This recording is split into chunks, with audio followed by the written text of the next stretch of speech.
महर्षि वेदव्यास जी ने श्रीमद् भागवत की रचना तो की है, क्यों उनका मूल उद्देश्य था तो कैसे भी जो जीव है ना, जो सांसारिक जीव है, इसका मन भक्ति में कैसे लगे, इसलिए वेदव्यास जी ने भागवत की रचना की और यही उनका मूल उद्देश्य था। ये वेदव्यास जी कौन है? व्यास जी का प्राकट्य या व्यास जी का जन्म किस परिवार में हुआ? प्रभु, ऐसे महान जो व्यास जी के बारे में हम जानना चाहते हैं, इतना महान जो कृष्ण रूप ग्रंथ समाज को दिया है, तो कृपया ये व्यास जी कौन है, हमारी ये जानने की इच्छा है। व्यास जी कौन है ये हम जानना चाहते हैं। सूत जी ने कहा, ऋषियों, कि नारायण के पुत्र हुए थे ब्रह्मा और ब्रह्मा के पुत्र हुए वशिष्ठ और वशिष्ठ के पुत्र हुए शक्ति और शक्ति के पुत्र हैं पाराशर। तो इन्हीं पाराशर के पुत्र हैं महर्षि वेदव्यास।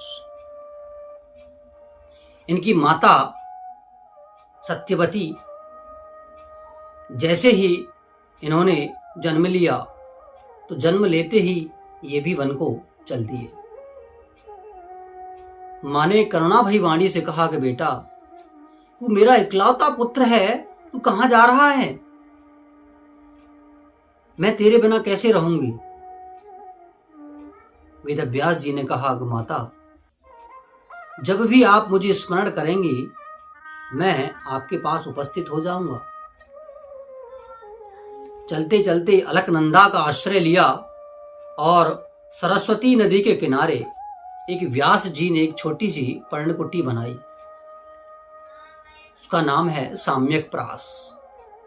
यहां पर व्यास जी ने एक पर्णकुटी बनाई और अपनी पत्नी वितिका के साथ रहना शुरू कर दिया। ग्रंथों की रचना कर दी, कई ग्रंथ लिखे। जब भी व्यास जी समाधि लगाकर बैठे तो उन्होंने लगता कि मैंने कुछ नहीं किया। उनको ऐसा प्रतीत होता कि मैंने कुछ नहीं किया। समाधि लगा करके बैठते। दुनिया के लोगों की मानसिक अशांति को मैंने दूर करने का इतना प्रयास किया, मुझे लगता है कि दुनिया की जो अशांति है, मानसिक जो अशांति है, वो दूर नहीं हुई। कि संसार के लोगों के प्रभु के मन में निष्ठा कैसे बढ़े, इसके लिए मुझे कुछ प्रयास करना चाहिए। वेदव्यास जी ने 17 पुराण लिख दिए, फिर भी उनके मन को कहीं संतुष्टि नहीं मिली, मन संतुष्ट नहीं हुआ। महाभारत जैसा ग्रंथ लिख दिया। महाभारत के अंदर भगवत गीता जैसा ग्रंथ समाहित है, फिर भी मन अशांत है। उन्हें प्रसन्नता नहीं है, ऐसा लग रहा है कुछ छूट रहा है। इतने ग्रंथ लिखे, जिस ग्रंथ को पढ़कर के विद्वज्जन प्रसन्न ना हो, उस ग्रंथ से मुझे कैसे खुशी मिल सकती है? मैं किसी बात को कहूं और उस बात को सुनकर के श्रोता खुश ना हो तो मुझे तब तक खुशी नहीं मिल सकती। ऐसा मन में विचार वेदव्यास जी कर रहे हैं। वेदव्यास जी के मन में अशांति है, उन्हें लग रहा है कि कुछ मुझसे छूट रहा है। व्यास जी उदास होकर के बैठे हैं, उन्हें बड़ी अशांति सी लग रही है। नेत्र बंद करके समाधि में लगाकर बैठ गए तो उनके हृदय से आवाज निकली कि संत दर्शन की प्रतीक्षा करो। कि हे वेदव्यास, संत दर्शन की प्रतीक्षा करो। और जैसे ही वेदव्यास जी ने अपने नेत्र खोले तो सामने नारद जी बैठे हैं। वेदव्यास जी के बोलने से पहले ही नारद जी ने कहा कि हे व्यास जी, आप बड़ी उदास लग रहे हैं। क्या बात है? तुम्हारी उदासी का कारण क्या है? मैं ये जानना चाहता हूं। मैं देख रहा हूं तुम्हारे चेहरे पर चिंता की कुछ लकीरें हैं। कहीं ना कहीं तुम्हारे मन में एक असंतोष है। व्यास जी बोले, हे नारद जी, आप तो सर्वज्ञाता हैं, सब जानते हैं, मैं आपको क्या बताऊं। मैंने इतना सब कुछ किया, इतने वेद लिखे, महाभारत जैसा ग्रंथ लिखा, लेकिन मेरे मन में अशांति, शांति नहीं है।